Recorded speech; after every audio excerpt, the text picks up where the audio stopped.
James is a fascinating book for many reasons, but I think most notably is the author himself. You see, James was the half-brother of Jesus. And I want you to think about that for a moment, just how remarkable that is. You see, James would have known Jesus better than almost anyone else. They grew up together. They were kids at the same time. They probably shared the same room, played ball together, went to school together, probably got into some fights with one another. And so the fact that James believed that Jesus was in truth the Messiah, and he believed this to the point of death. James was eventually martyred. He was killed for his belief that Jesus was the Messiah, the Son of God. And so the fact that James believes this so ardently to the point of death, I think is the biggest evidence that Jesus was, in fact, who he said he was, and he did indeed rise from the dead.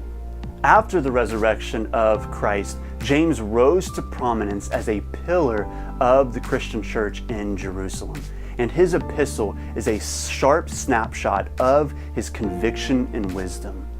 James opens his letter with a pretty standard greeting from James, a servant of God and of our Lord Jesus Christ, which again, the fact that James calls himself a servant of our Lord Jesus Christ becomes more astounding when you remember the relationship between the two.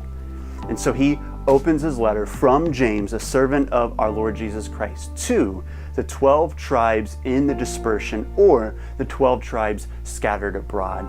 So James is writing to Messianic Jews who are living outside of Israel in foreign nations among Gentiles. And his letter is a challenge to live out their faith, to let their light shine among the Gentiles, as Jesus says in Matthew chapter 5. A key to understanding the book of James is a word that James uses 7 times in just 5 short chapters, and that word is perfect. In fact, in James' opening statement, he says to count it all joy when you face trials of various kinds, because the testing of our faith makes us perfect and complete.